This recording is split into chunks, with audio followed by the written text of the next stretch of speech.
राजस्थान चौक का चुनावी माहौल अब जमता हुआ नजर आ रहा है और चुनाव के दौरान हम चर्चा आम आदमी के साथ, मतदाता के साथ और वहीं प्रत्याशी जो संभावना लेकर यहां पर उतर रहे हैं उनके साथ करते आए हैं। पूरे राजस्थान के हर विधानसभा क्षेत्र की रिपोर्ट हम आपको दिखा रहे हैं। इस वक्त दातारामगढ़ में है और दातारामगढ़ में इस ग्रामीण माहौल के बीच में है और ग्रामीण माहौल के बीच में प्रत्याशी भी हमारे साथ हैं और कुछ उनके समर्थक और कुछ आम नागरिक भी हैं। क्या समस्याएं हैं उन पर भी विचार करेंगे। मैं एक बार कैमरामैन सुरेश को कहूंगा वो तमाम लोगों को एक बार दिखाए। और राजस्थान चौक पर आप सभी का स्वागत है। ये सीट 15 विधानसभा चुनाव की अगर बात करूं तो 9 बार कांग्रेस के पास रही है और इसमें भी 7 बार एक ही दावेदार चुनाव जीतते रहे हैं और उनके बाद जब गद्दी देने की बात आई तो उनके ही बेटे को चुना गया। लेकिन इस बार उनके भी घर में रार है। बेटे की पत्नी भी चुनावी संभावनाओं को लेकर मैदान में है और भाजपा भी कोशिश कर रही है कि इस चुनाव को जीता जाए। लेकिन जीता जाए ये सुनने में, समझने में सरल है, लेकिन चुनाव एक पहेली की तरह राजस्थान में बना हुआ है और चुनाव अब मतदान तिथि पास आने पर उठने भी लगा है। चुनाव प्रचार जोरों पर है। हमने प्रत्याशी गजानन कुमावत को आज जनता के बीच में ही पकड़ा तो सोचा राजस्थान चौक पर जनता से कुछ सवाल भी लें और उनसे पूछें कि जो प्रत्याशी आपके बीच में आ रहे हैं उनसे क्या उम्मीदें हैं। जब वो वोट डालने जाएंगे तो किन मुद्दों पर वोट रहेगा और उन मकसद को पूरा करने में कितना कारगर रहेंगे। एक छोटी सी शुरुआत पहले प्रत्याशी जो भाजपा से हैं गजानन जी से कर लेते हैं। ये जनता के कई सवाल आने वाले हैं, तैयार हैं इनका जवाब देने के लिए? बिल्कुल, जनता का जो भी सवाल आएगा उस जनता का जवाब देने के लिए हम तैयार हैं। बिल्कुल। तो पहला सवाल आप ही के समर्थक लग रहे हैं क्योंकि भाजपा का इन्होंने दुपट्टा ओढ़ा हुआ है, लेकिन सवाल मुझे लगता है कि इनके हित से भी जुड़ा हुआ होगा। विधानसभा क्षेत्र यही है आपका? दातारामगढ़ ही है। क्या चाहेंगे कि आपके बगल में जो प्रत्याशी बैठे हुए हैं वो अगर जीतें इस चुनावी माहौल में, जब सीट निकाल कर लाएं तो आपके लिए क्या काम करें या कोई ऐसी समस्या जिसका समाधान आप तुरंत चाहते हैं? दातारामगढ़ जो पिछले 70 साल में पिछड़ा हुआ रह गया, वर्तमान भाजपा प्रत्याशी भाई गजानन जी से मैं यही चाहूँगा कि जीतने के बाद दातारामगढ़ में जो पीने के पानी की जो समस्या है, चिकित्सा, पूरे विधानसभा में चिकित्सा का कोई बड़ा हॉस्पिटल नहीं। पीने के पानी का जवाब ले लेते हैं, संभवतः और सवाल सबके आएंगे, चिकित्सा का भी लेंगे। पीने की पानी की समस्या, चूंकि जनप्रतिनिधि जनता के बीच में रहता है, आपको क्या अब तक लगा और क्या आप इरादा लेकर जनता के बीच में? देखो, 40 साल से भारतीय जनता पार्टी यहाँ पर काम नहीं कर रही, कांग्रेस का राज रहा है। अब फिलहाल भारतीय जनता पार्टी ने ये उनके मुद्दे उठा रहे हैं, तो 40 साल से कांग्रेस ने आज तक भी कोई विकास कार्य ऐसा नहीं किया जिसमें कोई दातारामगढ़ जनता को कोई सुलभ व्यवस्था मिल सके। आपने कोई ठोस प्लान बनाया? अभी आपका कोई प्लान है कि ऐसे दूर करेंगे, पानी कहीं से लाएंगे? जैसे जयपुर के आसपास के इलाकों में तो बीसलपुर से आ गया, यहाँ भी पानी आना है, फ्लोराइड युक्त पानी भी ज्यादा समस्या है यहाँ पे। बिल्कुल, हमारा प्लान है। हमारे केंद्र में भारतीय जनता पार्टी की सरकार है, आदरणीय नरेंद्र मोदी की, तो हम उनसे अपील करेंगे, उनसे कहेंगे। और अभी उन्होंने, प्रधानमंत्री जी ने एक योजना भी मंजूर की है जिसमें 8,000 करोड़ रुपए पानी के नहर के लिए उन्होंने मंजूर भी किए हैं। नहर के साथ एक जल जीवन मिशन भी है, लेकिन यहाँ तो ईडी उस पर आई हुई है, घोटाले की बात भी। हाँ बिल्कुल, जल जीवन मिशन के लिए प्रधानमंत्री जी ने राजस्थान के लिए 29,000 करोड़ रुपए मंजूर किए थे। 29,000 करोड़ रुपए में से राजस्थान की गहलोत सरकार ने सिर्फ 6,000 करोड़ रुपए काम कराया, जिसमें से 3,500 रुपए उनके घोटाले में आ गए। ये सरकार ने ये सोच के उसको कोई भी पैसों का सदुपयोग आज तक उन्होंने नहीं किया। यदि वो सदुपयोग करते 29,000 करोड़ रुपए का, तो आज जनता के सामने ये पानी की समस्या नहीं रहती। ये तो प्रदेश की बात हो गई, क्षेत्र की बात, आपके इस इलाके की बात कैसे दूर करेंगे? क्षेत्र के आपको बात बताऊं तो अभी 15-20 रोज पहले एक आंदोलन हुआ था रूपगढ़ ग्राम पंचायत में, जल जीवन मिशन के, हाँ, जल जीवन मिशन के तहत जो काम कराया गया उसमें पाइप लाइन डाली नहीं गई और उसका पेमेंट उठा लिया गया। ऐसी योजना जो जनता के काम आने वाली, जनता को एक बहुत ही बड़ा उपयोग में होने वाली थी, उसका इस सरकार ने, यहाँ के जनप्रतिनिधि ने और यहाँ के अधिकारियों ने इस पे इतना बड़ा घोटाला करके जनता के एसआईटी की बात आपने संकल्प पत्र में करी है, तो क्या ये इस दायरे में भी रहेगा? आप भी जांच उठवाएंगे? बिल्कुल, जिसने घोटाला किया है, भ्रष्टाचार किया है, उसकी जांच के लिए हम अपनी आवाज़ उठाएंगे, उसकी जांच कराएंगे। जिसने घोटाला किया है उसको बिल्कुल आम जनता के सामने किया जाएगा किसने कुछ और सवाल ले लेते हैं। आपका क्या सवाल रहेगा अगर आपके नेताजी आपके बीच में है? एक स्पष्ट सा सवाल, एक ऐसी समस्या जिसका समाधान चाहते हैं। दातारामगढ़ के अंदर जैसा कि आपने पहले भी कहा गया कि परिवार का वर्चस्व रहा, तो लोकतंत्र के लिए हम शुभ नहीं मानते इस चीज को। गजानन जी क्या है कि जनप्रतिनिधि रहे हुए भी हैं। आप अभी सवाल पूछ लीजिएगा, राजनीतिक तौर पर तो ठीक है, लेकिन ऐसी समस्या जो इस क्षेत्र की दूर होनी चाहिए और आपको लगता है कि वीरेंद्र जी दूर नहीं कर पाए, अब ये प्रत्याशी दातारामगढ़ तहसील में कुछ भूमाफिया, कुछ गिरोह बना करके और आतंक फैला रखा है। अपराध और कानून व्यवस्था, आपने नहीं सहेगा राजस्थान कैंपेन भी देखा है, आपकी ही पार्टी ने शुरू किया था। अपराध और कानून व्यवस्था का मसला है, क्या करेंगे इसके लिए? इसके लिए राजस्थान में भारतीय जनता पार्टी की सरकार यदि बनती है तो जो कानून व्यवस्था फिलहाल राजस्थान में बिगड़ी हुई है, उस कानून व्यवस्था को सुधारने की हम पूरी कोशिश करेंगे। आपकी तरफ से कोई ऐसा सवाल? युवा रोजगारों के भविष्य के लिए मैं आशान्वित हूँ। आप क्या कहना चाहेंगे? बिल्कुल, ये एक बड़ा मसला भी है युवाओं में, और खास तौर पर पेपर लीक के बाद तो एक हताशा सी थी, उसको लेकर इस क्षेत्र में भी बड़ी संख्या में युवा हैं, ज्यादातर सीकर पढ़ने जाते हैं या जयपुर जाते हैं। आप दातारामगढ़ के युवाओं को क्या भरोसा देंगे कि सरकार आपकी बनती है, आप जीतते हैं तो उनके लिए क्या काम करें? दातारामगढ़ में युवाओं को यह भरोसा हम दिलाएंगे कि दातारामगढ़ में आज तक भी लड़कों की सरकारी कॉलेज नहीं खुली। सरकारी कॉलेज नहीं होने के सरकार तो कह रही है बहुत सारी कॉलेज हमने खोल दी, कोई ऐसा इलाका नहीं रहा। अशोक गहलोत जी खुद सभाओं में तो दातारामगढ़ विधानसभा में आप नजर पसार के देख लो, कहीं भी सरकारी कॉलेज है तो एक भी सरकारी कॉलेज आज तक नहीं खुली। हमारे यहाँ के जो बच्चे हैं दर दर भटकते फिरते हैं, या तो सीकर जाओ या जयपुर जाओ या बीकानेर जाओ, कहीं भी जाओ, यहाँ कोई बड़ी कॉलेज है ही नहीं। बिल्कुल हम कोशिश करेंगे कि यहाँ पर सरकारी कॉलेज खोलने की, हम सरकार से, हमारी सरकार बनती है तो हम मांग करेंगे, सरकार खुलाने की कोशिश करेंगे। अब कुछ सवाल महिलाओं से भी ले लेते हैं और खास तौर पर उनसे जो खुद जनप्रतिनिधि हैं। क्या आप सवाल पूछना चाहेंगे गजानन कुमावत जी से? देखिए, दातारामगढ़ में जो सबसे बड़ी समस्या अभी बताई गई थी पानी की है, तो मैं तो ये चाहूँगी कि महिलाओं की सबसे बड़ी समस्या ही पानी की है। ये पानी की समस्या समाप्त हो गई तो महिलाओं को सबसे बड़ी, मतलब ये मान लो कि इनके लिए सबसे बड़ा ये योगदान होगा। एक स्वास्थ्य का विषय भी रहा है महिलाओं के लिए। हाँ, यहाँ स्वास्थ्य का भी सबसे बड़ा विषय रहा है कि यहाँ पे जैसे चिकित्सा अपन देखें तो जैसे गांव में CSC PSC है तो इतनी मजबूत नहीं है। जैसे सरकार बनती है तो हम यही चाहेंगे कि यहाँ ये CSC PSC एक अच्छी बने और अच्छी महिलाओं को स्वास्थ्य से संबंधित। जवाब भी उन्हीं से ले लेते हैं। स्वास्थ्य के लिहाज से एक महत्वपूर्ण विषय रहता है। हालांकि गहलोत सरकार कहती है कि हमने चिरंजीवी कर दिया है पूरे राजस्थान को।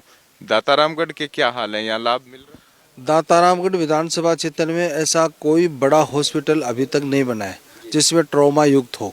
यहाँ के कोई भी मान लो किसी के पीड़ा अचानक हो जाती है तो यहाँ से दूर, यहाँ बढ़ता है हेडक्वार्टर से करीबन 80-85 किलोमीटर हमारे गांव पड़ते हैं। मतलब सरकार के पास ही, यहाँ पर राजधानी ज्यादा दूर नहीं है। अगर कहीं ऊंचे से मकान पे चढ़ा जाए तो जयपुर दिख जाए। लेकिन सरकार कहती है हमने पानी पे भी काम किया, हमने स्वास्थ्य पे भी काम किया, हमने शिक्षा पे भी काम किया, लेकिन आप बता रहे हैं कि यहाँ सबका अभाव है। ऐसा क्यों? दातारामगढ़ को पीछे क्यों छोड़ा? दातारामगढ़ में जो जनप्रतिनिधि यहाँ से बने, उन्होंने कभी विकास कार्य में रुचि ली नहीं। यदि वो रुचि लेकर कार्य करते तो आज ये इतनी समस्या, भयंकर समस्या नहीं होती गांव के। बार बार जनता चुन रही है तो ऐसे क्या जनता बार बार, तो ऐसा नहीं है कि आंखों पे पर्दा डाला हुआ? नहीं, जनता तो बार बार क्या चुनती है, जनता तो उनको सबक सिखाने के लिए करती है, परंतु चुनावों के अंदर क्या होता है कि प्रक्रिया के तहत आपसरी के राजनीतिक वो हो जाती है, सिस्टम बिगड़ जाता है, इसलिए वो 15 दिन में जो होता है वो काम खराब हो जाता है, इसलिए होता है। कोई और कौन सवाल पूछना चाहेगा? कोई है आप में से? कुछ स्टूडेंट से भी ले लेते हैं, आई थिंक स्टूडेंट होंगे। कोई सवाल आपका किस तरीके से, कोई नेताजी से आपके दरवाजे पे है, क्या पूछना चाहेंगे? पूछना है कि किसी के पास मकान रहने के लिए भी नहीं है, तो इन्हें मना सकते हैं, दे सकते हैं उनको। बड़ा मुद्दा है। आपने संकल्प पत्र में भी शामिल किया है, अगर आपने पढ़ा हो संकल्प पत्र, कि प्रधानमंत्री आवास का दायरा बढ़ाया जाएगा।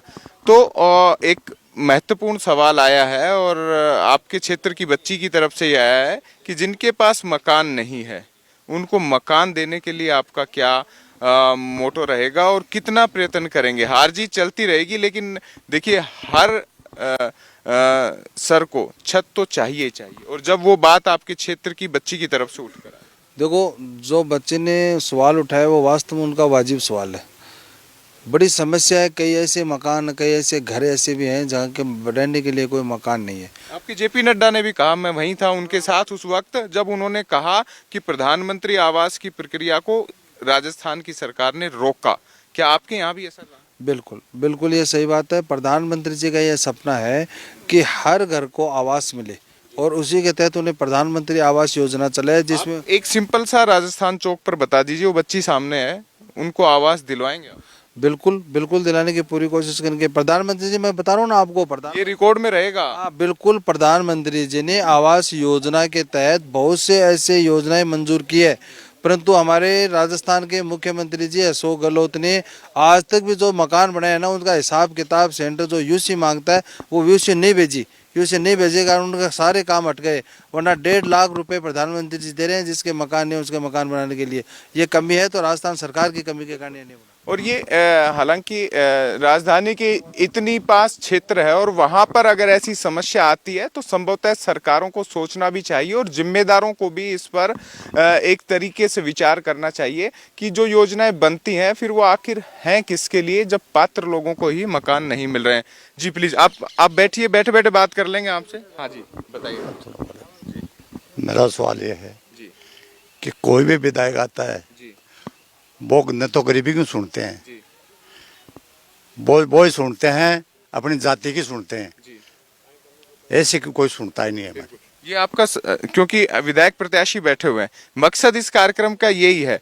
और राजस्थान में हमने देखा है कि जाति का बोलबाला चुनाव में ज्यादा रहा है और जाति से बढ़ के अब तो गोत्र तक पहुंच गया है। हालांकि राजस्थान कम्युनल स्टेट नहीं है, हिंदू मुस्लिम की बजाय जातिगत आधार पर मतदान ज्यादा होता है। और राजस्थान की जातिगत नीति और रीति के लिहाज से देखें तो सरकार बनाने बदलने दोनों में महत्वपूर्ण भूमिका रहती है। एक महत्वपूर्ण सवाल बिल्कुल अनुभवी और बुजुर्ग ग्रामीण की तरफ से आया है, आपसे ही लेंगे कि गरीब को गणेश केवल चुनाव में माना जाता है, बाद में भूल जाते हैं, नेताजी सीधे निकल जाते हैं और गरीब वहीं रह जाता है। फिर 5 साल बाद पूछते हैं भाई कैसा है, हालात वैसे के वैसे हैं। एक महत्वपूर्ण सवाल है, आप गांव में बैठे हैं, इस चौपाल में बैठे हैं और संभवतः इस पूरे पर्यावरण और हरित आभा से युक्त जगह बैठे हुए हैं, तो ऐसी क्या उम्मीद की किरण आपको लगती है इस वक्त कि गरीब को उसका हक दिलाने में आप आगे रहेंगे और उस सीट से जहां चुनौती आपके लिए तो बनी हुई है? बिल्कुल, गरीब को उनका हक दिलाने की हम पूरी भारतीय जनता पार्टी कोशिश कर रही है। हमारे देश के प्रधानमंत्री जी भाई नरेंद्र मोदी ने गरीब कल्याण के लिए ऐसी बहुत सी योजनाएं भी चला रखी है, जिसको आज गेहूँ मिल रहे हैं, गेहूँ 2 रुपये किलो के मिल रहे हैं, तो 80% जनता को गेहूँ फ्री में मिल रहा है। वो प्रधानमंत्री देश में हमारे मोदी जी की तो देन है, वो आज देश को बांट रहे हैं। तो उनकी ऐसी बहुत सी योजनाएं जो गरीबों को आज PM है, प्रधानमंत्री आवास योजना है, वो भी गरीबों के लिए ही है। ऐसी बहुत सी योजनाएं हैं जिसका हम गरीबों में उसका पूरा हक दिलाने की पूरी कोशिश करेंगे। कोई और?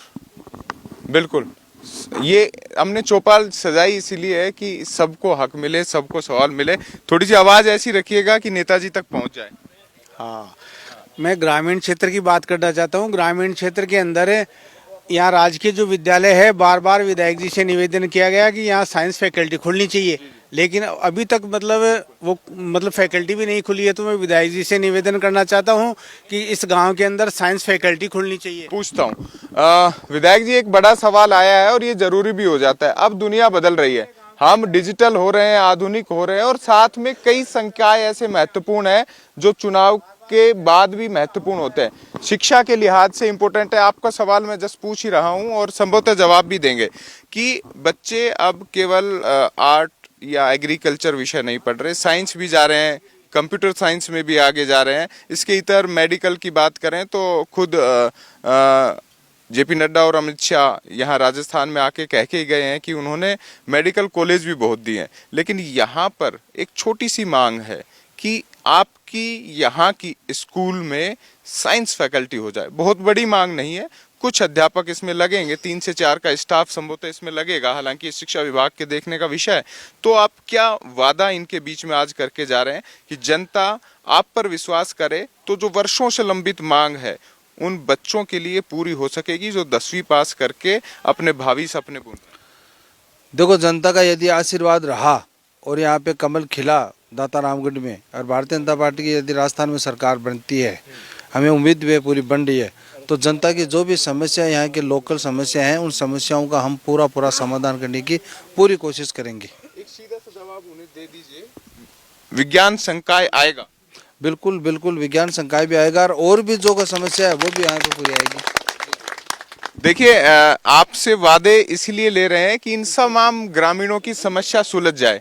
आप इनके बीच में हैं, हालांकि बीच बीच में कुछ चिंता की लकीरें जो आपके चेहरे पर दिखती हैं, लेकिन अगर यहाँ चीजें बदलती है तो संभवतः काम आपको करना होगा, क्योंकि भविष्य फिर आपको 5 साल बाद भी यहीं से देखना है। कुछ और सवाल है यहाँ के लोगों के? कोई और समस्या हो जो जानना चाहे कि आपके प्रत्याशी आपके बीच में है? ये बेहद कम होता है, हालांकि चुनावी सभाओं में रामाश्यामाएं ज्यादा हो जाती हैं। जी, आपका क्या सवाल? सर, मेरा नाम श्री राम कमावत है।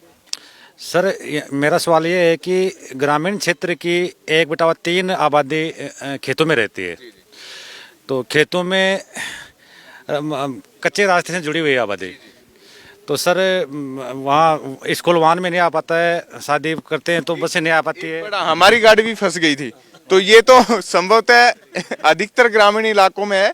मुझे ध्यान आ रहा है प्रधानमंत्री ने रास्ते क्लियर करने के लिए एक अभियान भी चलाया था, अतिक्रमण मुक्त जो गांव है वो अभियान भी था। एक बड़ी जिम्मेदारी भी यहाँ पर है। जब बात करते हैं कि प्रधानमंत्री सड़क योजना के तहत हर गांव अपनी मुख्य सड़क से जुड़ गया, लेकिन यही समस्या आती है कि अब गांव धीरे धीरे बाहर भी जाने लगे हैं, लोग खेतों में रहने लगे हैं, ढाणियां उपढाणियां ऐसी बन गई हैं, तो वहां सड़कें तो चाहिए, और सड़कें ही विकास का एक तरीके से पर्याय है। दिखता है कि हाँ नेताजी ने कुछ काम किया है। तो जो डिमांड्स आपके पास आएंगी, आपको जिम्मेदारी मिलती है, तो कितना जल्दी उसे पूरा करेंगे? ऐसा नहीं कि चुनावी वादे हैं, जीत गए तो भाई कहें कि चुनाव जब आएंगे जब पूरा करेंगे, कितनी जल्दी से पूरा करेंगे? अब वो देखो, ऐसा मौका यदि मिलता है, जनता की तरफ से आशीर्वाद मिलता है, तो जनता की जो भी समस्या है उन समस्याओं के लिए ही तो जनप्रतिनिधि चुना जाता है, उन समस्याओं को हल करने के लिए तो चुना जाता है। उन समस्याओं का हम पूरा समाधान करने की कोशिश करेंगे। कोई अंतिम सवाल पूछना चाहे, क्योंकि सभाओं में भी निकलना है? कोई एक और सवाल कोई करना चाहे? राम राम जी, राम राम, बहुत ही बढ़िया। माता जी आपसे पूछ लेते हैं, क्योंकि क्या होता है कि मीडिया में बहुत जो ग्रामीण महिलाएं हैं वो थोड़ी चौकचाती हैं, कम बोलती हैं। आपके लिए, आपके परिवार के लिए, आपके बच्चे के लिए क्या चाहेंगे नेताजी कुछ करें? कुछ कहेंगे? देखिए, तमाम चीजें हैं, लेकिन ये माहौल, ये रौनक, ये रंगत ऐसी बनी रहे। ये चौक मीडिया हमेशा से यही पहल करता है कि जनप्रतिनिधि आपके बीच में आए तो कोरे और थोथे वादे नहीं रहे, एक आश्वासन देके जाएं। हालांकि एक अपील और हम लगातार साथ करते हैं, कुछ भाव रह गए होंगे, हम फिर आएंगे, ऐसा नहीं है, हम हमारी भूमिका हमेशा निभाएंगे। लेकिन हाँ, ये जो कृषि भूमि में लोग रहते हैं, गांव में रहते हैं, जो जैविक खेती करें, अब देखो यहाँ पे काश्तकार जी ने आंवले लगा रखे हैं, कितने बढ़िया आंवले, जो देसी आंवले हैं, उनका मुरबा तैयार करते हैं, लोगों में आंवला सप्लाई भी करते हैं मुरबा। तो गांव की जो जैविक खेती है उसमें बड़ा वो पूरा उनकी रुचि है, और ये बढ़ रही है खेती, और आप बढ़ाएंगे? हाँ बिल्कुल, इस पे हम जोर देंगे पूरा जैविक खेती के लिए। जो जैविक, इस सरकार के कृषि मंत्री पर तो आरोप भी लगते रहे कि वो दिखे ही नहीं गए। इस सरकार पर तो कृषि मंत्री की पूरी सरकार पर ही आरोप लगे हैं, कौन सा मंत्री और कौन सा मुख्यमंत्री पे आरोप लगे हैं। हाँ ये तो कोई है ही नहीं। पीछे से आवाज आ रही है, वो तो टिकट लेके चुनावी मैदान में, हालांकि वो कह रहे हैं कि नहीं, हालांकि सुर्खियां ये भी हैं कि वो बीजेपी के रंग में ही रंग सकते। देखो टाइम हो गया आपको इंटरव्यू करते हुए, आपको एनर्जी थोड़ी डाउन हो गई। बिल्कुल, ये ग्रामीणों का प्रेम ही है और हम भी चाहेंगे कि चौक मीडिया के जरिए प्रचार भी हो कि ऑर्गेनिक चीजें अगर आप खरीदेंगे तो आपका थोड़ा आंकड़ा लगा देगा बिल्कुल तो प्रचार हो जाएगा फिर। बिल्कुल बिल्कुल शाब्दिक सामर्थ्य ग्रामीण जनप्रतिनिधियों का, ग्रामीण लोगों का हमेशा रहता है। आपका बहुत बहुत साधुवाद, थैंक यू। इस जी जी और यहाँ आंवला ऑर्गेनिक है और ऑर्गेनिक आंवले से तैयार किया हुआ है ये, और यही कारखाना है। मोदी जी की एक योजना होती है किसान की आय दोगुनी, तो ऐसे नहीं होती है। आंवला बाजार में 10 रुपए होता है, मुरब्बा 100 रुपए मिलता है, तो आमदनी यूं डबल होती है। तो उनका एक मिशन चल रहा है, मोदी जी का एक मिशन चल रहा है, किसान की आय दोगुनी। देखिए हमें सबसे ज्यादा खुशी है कि एक किसान जागरूक है और अपनी आय बढ़ाने के लिए प्रेरित है। तो इस चुनावी चौक की सभा को यहीं थामते हैं। हालांकि हमने बहुत सारे वादे यहाँ के प्रत्याशी को लिए हैं, लेकिन यहाँ छोड़कर नहीं जा रहा हूँ। ये विश्वास ग्रामीणों को दिलाता हूँ, अगर ये जीतते हैं, विधानसभा में जाते हैं, तो वहां भी हम इनसे सवाल करेंगे कि इस चुनावी चौपाल पर जो वादे हुए हैं, जो इरादे जताए हैं, उनका क्या रहा, उनका हिसाब भी मांगेंगे और सीधे तौर पर आपको अलग अलग क्षेत्रों में ले जाकर दिखाते रहेंगे कि वहां की चुनावी रंगत कैसी है। लेकिन यहाँ पर मुझे सबसे अच्छी बात यही लगी है कि मुझे मेरे खुद का भी गांव याद आ गया है और एक जो माहौल यहाँ पर पर्यावरण के लिहाज से है, खेती के लिहाज से है और पूरा ग्रामीण चौक और चौपाल के लिहाज से वो जमता हुआ नजर आ रहा है।